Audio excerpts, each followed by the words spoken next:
Fala galera, seja muito bem-vindo. Aqui é o canal onde nós falamos de perícia grafotécnica de uma forma descomplicada.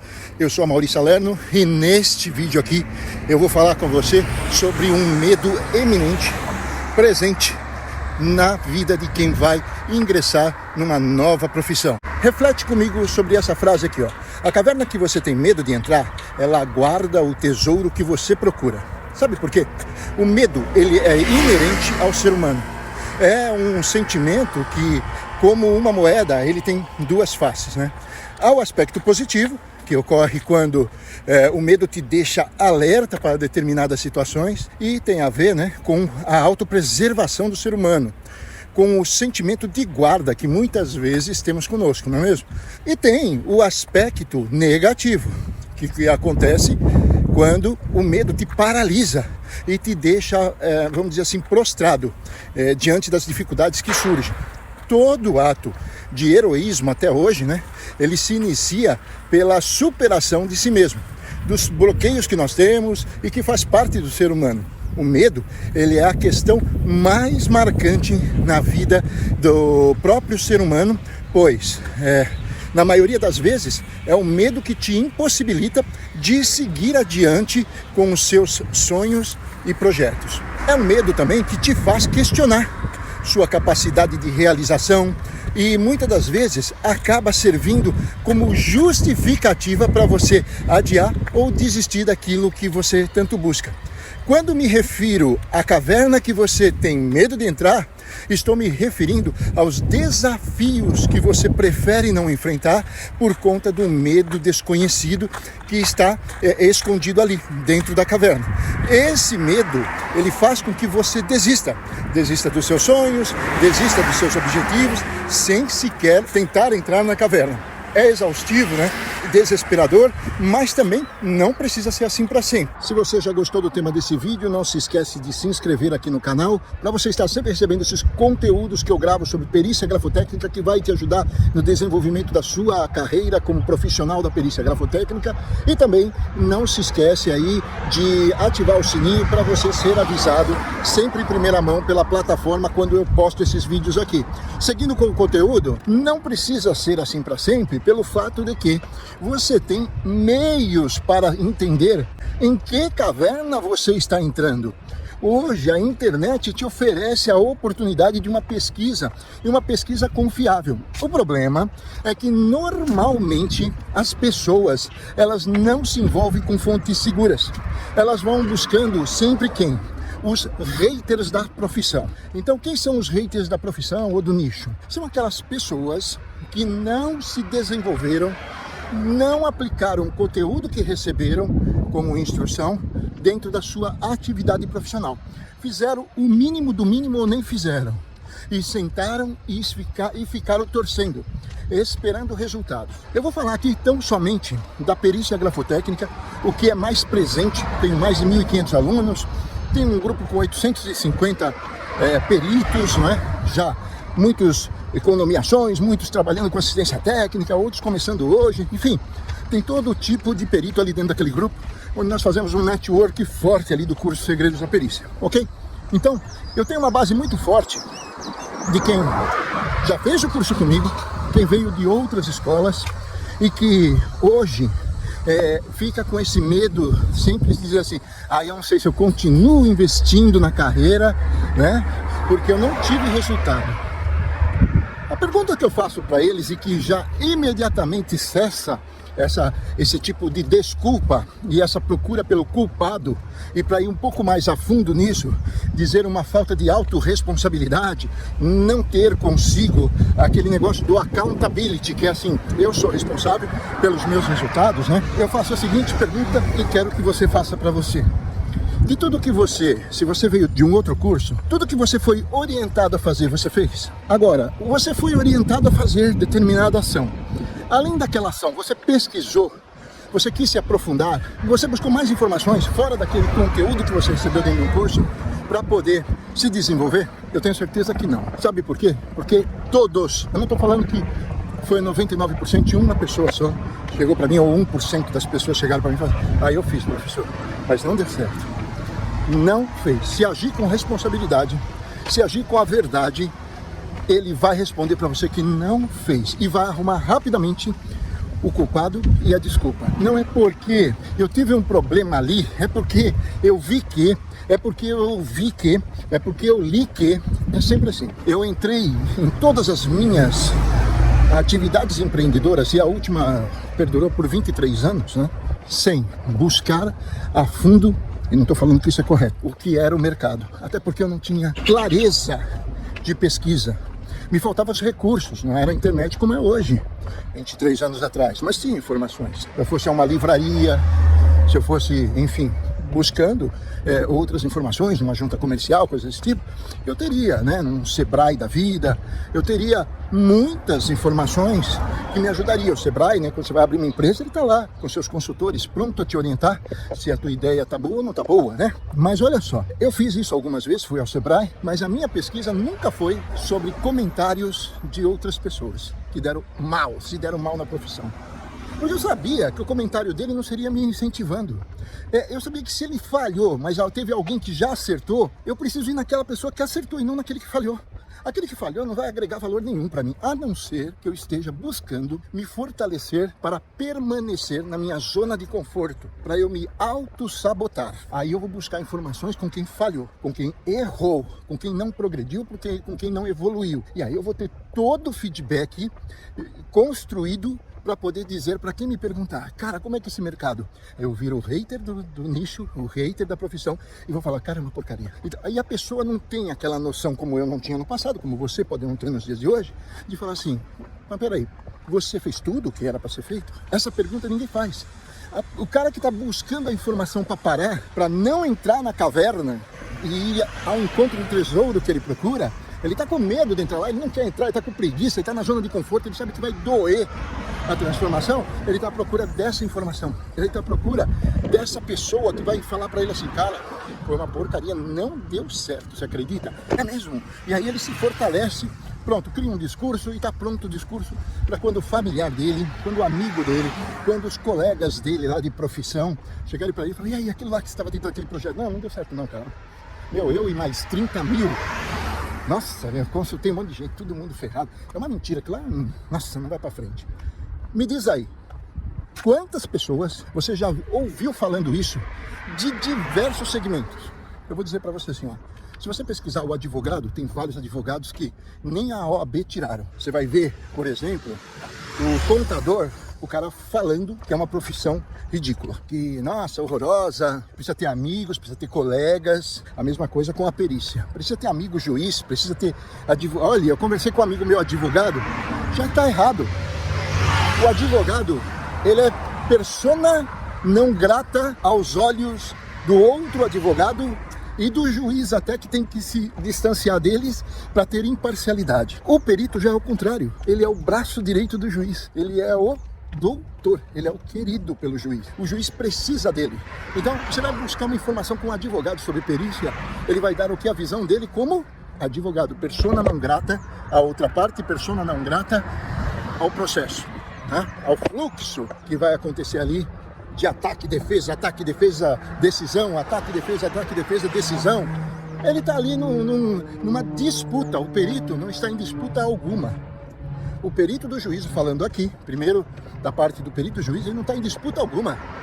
Ele entrou para simplesmente aplicar uma técnica sobre uma escrita e uma assinatura que vai revelar para ele, segundo o conhecimento técnico que ele tem, se é autêntica ou não aquela assinatura ou aquela que é escrita. E aí ele vai apresentar esses resultados dentro do processo e findou o trabalho dele.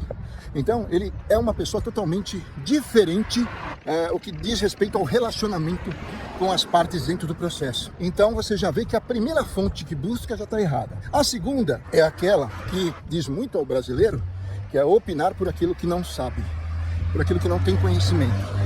Não tem conhecimento nenhum. E nós estamos numa época propícia aí, né? Falando de agora as eleições que teremos para prefeituras, enfim. E você vê que muitas pessoas, né? YouTubers, muitas pessoas que fazem as redes sociais, conteúdo para as redes sociais, vão para uma avenida paulista aqui em São Paulo, por exemplo, e pegam uma pessoa ali aleatória e fala assim, me diz uma coisa, entre fulano de tal e fulano de tal, o que você acha? Ou seja, o governo, vamos dizer, de Bolsonaro e o governo de Lula. E o cara, ele é um defensor, por exemplo, do Lula. Aí fala assim, é claro que o governo do Lula está muito melhor que o do Bolsonaro, né? É claro que está isso. E aí o cara só faz uma pergunta para ele, mas me dá um dos pontos aonde o governo do Lula melhorou em relação ao governo do Bolsonaro. E o cara fica assim, aí os caras colocam até aquele cri, cri, cri, cri, cri, cri. Por quê?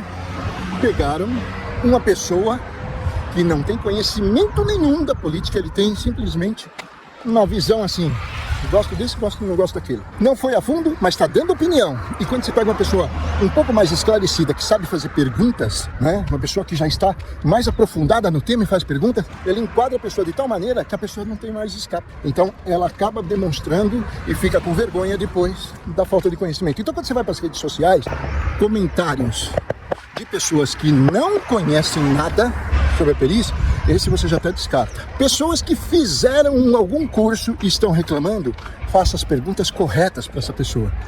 Não importa o que ele reclamou, importa o que você quer saber. Você quer saber o seguinte, você aplicou tudo? E se ele falar que aplicou, faz a segunda parte que eu faço. Cara, olha, não é por nada, eu estou fazendo uma pesquisa intensa para um estudo que eu estou desenvolvendo aqui, e que eu quero mostrar as duas faces dessa profissão.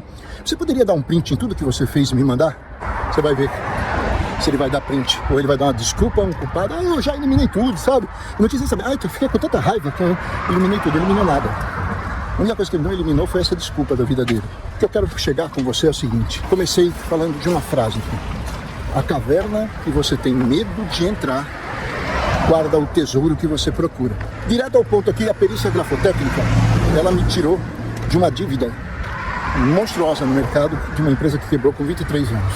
Devendo para fornecedores, devendo para bancos, financiamentos. Para falar disso, eu falo da perícia grafotécnica, é o seguinte. Eu fui ficar esmiuçando se era uma oportunidade ou não.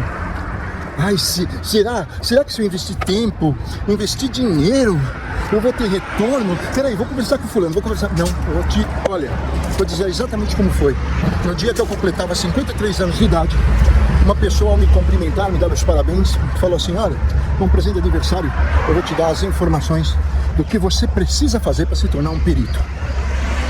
Me deu as informações sobre uma área da perícia que ele nunca praticou. Depois ele veio se tornar meu aluno e a esposa também minha aluna. Porque a área que ele fazia era uma área técnica de engenharia. E eu faço da perícia grafotécnica, de escritas e assinaturas. Ele já falou assim, ó, eu sei que essa área aqui demanda muito trabalho. Eu nunca me aprofundei, não sei nem como que é. Mas demanda trabalho, eu tenho informações que demandam trabalho. Eu acho que é muito rápida também, pelo que eu entendi. Você já entra agora fazendo. Faz um curso e entra agora. Pergunta se eu fui na internet ficar pesquisando o que falavam da profissão. Imagina, a minha necessidade, ela estava dentro da minha casa. Meu propósito era criar o meu filho, que eu esperei por 23 anos, e ele estava ali num berço, com 1 ano e 3 meses, precisando de leite, fraldas, cuidados pediátricos, telefone tocando, me cobrando, WhatsApp chegando, telegrama por baixo da porta. Um inferno a vida, sendo cobrada por todas as maneiras, de todas as maneiras, internet cortada, olha, aquilo tudo me fazia o quê? Dar o próximo passo em direção a ganhar o meu dinheiro e dane-se o que pensam. Eu entrei, como ele falou, entra, faz uma pesquisa no Tribunal de São Paulo. Eu fiz uma pesquisa no Tribunal de São Paulo. Ele me deu uma dica de alguns cursos. Eu escolhi um curso, olhei para o meu dinheiro na época, R$ 1.217. Era o dinheiro que eu tinha para passar aquele mês todo pagando contas, botando comida dentro de casa, e eu não tinha mais de onde tirar. Nem aluguel estava pago, porque eu estava morando já no interior, meu apartamento de São Paulo desalugado. Aqui, então, dívida de lá, dívida da onde eu moro hoje no interior, de São Paulo. Falei, cara, eu vou mergulhar nisso.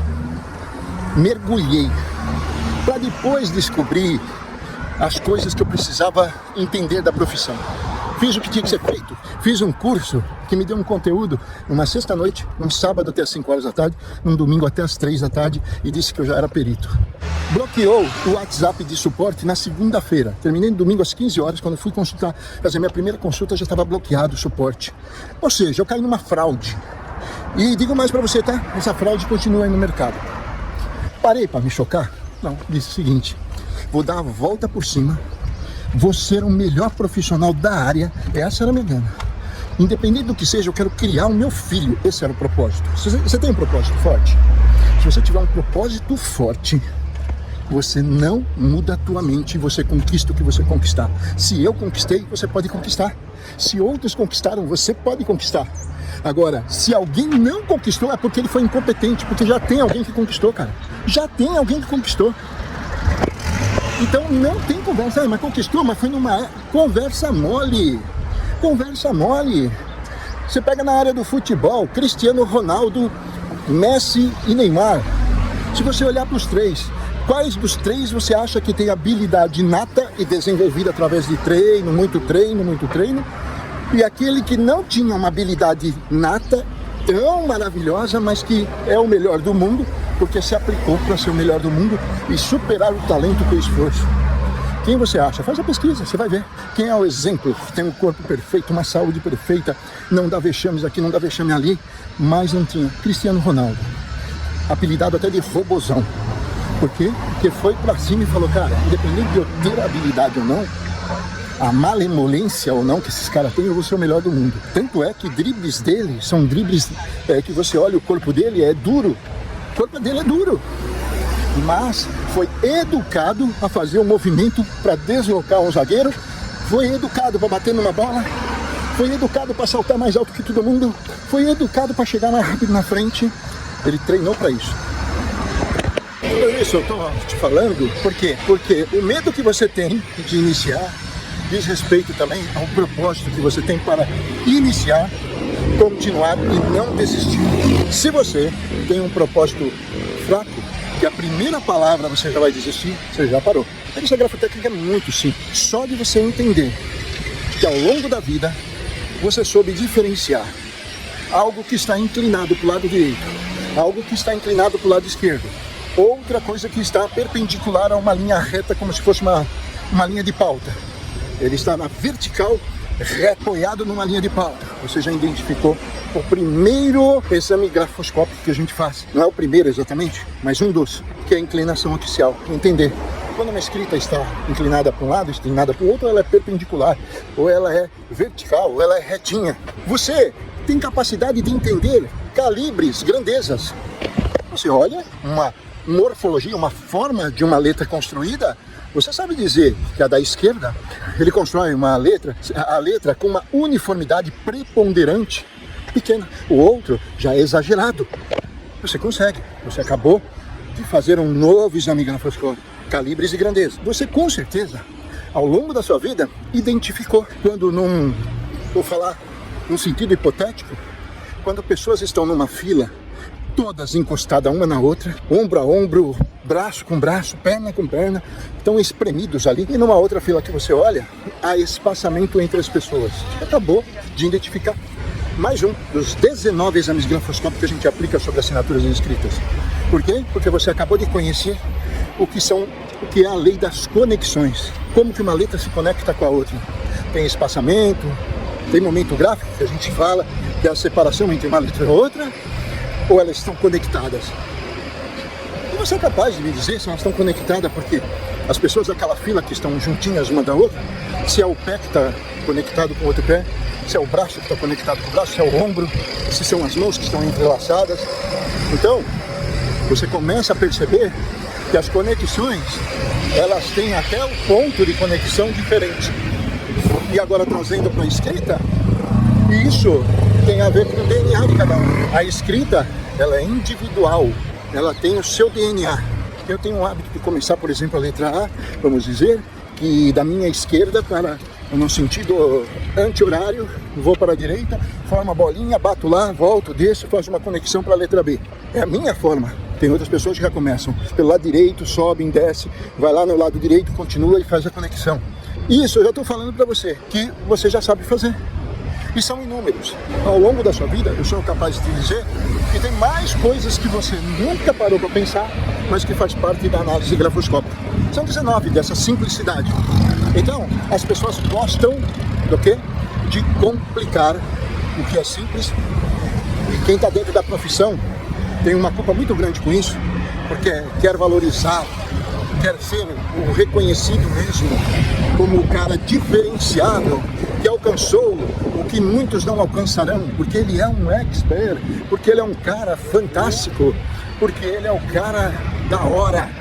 Não, ele soube usar o conteúdo que passaram para ele, entendeu que dentro de um curso, dentro de um treinamento, não se extingue todo o assunto, não zera todo o assunto, você tem que ir em frente. Isso é chamado de expert, de especialista. O expert, o especialista, ele pesquisa, ele vai em frente, ele continua sempre alimentando o conhecimento, porque se não alimentar o conhecimento, ele vai ficar para trás, ele vai ser um generalista e não um especialista. Então, é isso que você precisa entender. Você precisa entender que as informações que te dão sobre uma profissão não é o que melhor você precisaria estar ouvindo. Você precisa entender isso que eu te falei. A perícia grafotécnica é simples de você cursar, é simples de você iniciar, é simples de você aprender. Por quê? Porque você já faz parte, a escrita, ela faz parte da comunicação do ser humano. Então você se comunica ao longo da vida e você observou isso, só não colocou e ativou isso no seu cérebro como fonte de conhecimento. Mas os exames grafoscópicos, você observou ele ao longo da vida toda. À medida que você foi entrando em contato com o conteúdo de um curso, você vai vendo que você fala assim, mas isso eu já tinha visto, eu não tinha colocado atenção. Aqui está uma forma mais refinada, uma forma mais organizada. Aqui está uma forma mais analítica daquilo que eu via com muita naturalidade. Então você vai passar a ser mais analítico, mais perspicaz, no sentido de entender as diferenciações entre um ser humano e outro e por que elas acontecem quando diz respeito à escrita e à assinatura. Você pode estar perdendo a grande oportunidade de entrar na caverna que você não quer entrar, com medo, e encontrar o tesouro que você tanto procura, que é saber ganhar dinheiro analisando escritas e assinaturas. Depois que você fez todas essas análises, muito simples, você vai organizar isso, já tem modelos prontos, da forma como você vai organizar, na forma de um laudo pericial, que é um relatório em Word, botando as imagens para que o juiz e os advogados presentes naquele processo possam entender como que você chegou àquela conclusão da sua perícia. Muito simples, tudo fundamentado, é uma ciência já estudada há centenas de anos. O que você fundamenta são trechos de livros, de obras, que são respeitadas no mundo se você quer aprender como fazer as análises grafoscópicas, como organizar isso numa forma de laudo, como você pode lucrar até R$3.000 por um processo quando você é nomeado e você chega ao ponto de entregar o seu laudo pericial, que isso leva em torno mais ou menos de 25 a 45 dias o seu trecho de entrada, o seu trecho de saída, para ganhar R$3.000 por uma única assinatura. Então você precisa conhecer o curso Segredos da Perícia, que é o meu curso com a metodologia Protocolo 8X. Tudo isso que eu te expliquei é só o que o mercado te explica, como trabalhar para os juízes. Mas dentro do meu curso você vai aprender o que me trouxe velocidade de ganhos. Eu ganho, ao invés de ser de 25 a 45 dias, em 4 ou 5 dias, eu lucro o valor de R$3.000. Eu consigo hoje ter previsibilidade dos meus ganhos, coisa que nomeações, embora seja um mercado maravilhoso e você vai ter um número de nomeações que você vai ganhar 6, 9, 12 ou até mais R$1.000 por mês, você vai ter esse número de nomeações, mas o importante é você aprender dentro do meu curso a metodologia que me fez pagar aquela dívida que eu te contei, criar o meu filho que está com 7 anos e meio, uma das melhores escolas da minha cidade, fazendo e praticando todos os esportes que eu sempre quis que ele praticasse, estudando da forma que eu posso proporcionar estudo para ele, eu acompanhando o crescimento, o desenvolvimento dele diariamente, podendo trabalhar de dentro da minha casa e quando estou viajando, trabalho de qualquer lugar com o meu computador, com sinal de internet. Se isso faz sentido para você e você quer ouvir alguém que já foi mais de 500 vezes nomeado, que já prestou mais de 380 assistência técnica num período curto de 5 anos, que pagou todas as dívidas com essa profissão e que vive hoje uma vida com previsibilidade de ganhos, consigo prever quanto eu vou ganhar no mês seguinte, no outro mês, eu consigo ter métricas. Por que esse mês eu fui melhor, outro mês eu não fui melhor? Eu consigo melhorar a minha performance através dessas métricas. Eu vou te entregar tudo isso dentro do curso Segredos da Perícia. Para você ter acesso a isso, basta você comentar aqui, Segredos da Perícia. Eu vou entender que você quer mais informações sobre isso, vou te dar todas as informações, te deixar seguro para você entrar sem medo nessa caverna que você não quer entrar por causa do medo e encontrar o tesouro que você tanto procura. Não esquece de compartilhar esse vídeo com seus amigos, deixar o seu like e faça o seu comentário aqui. Segredos da Perícia. Um beijo no coração, nos vemos no próximo vídeo.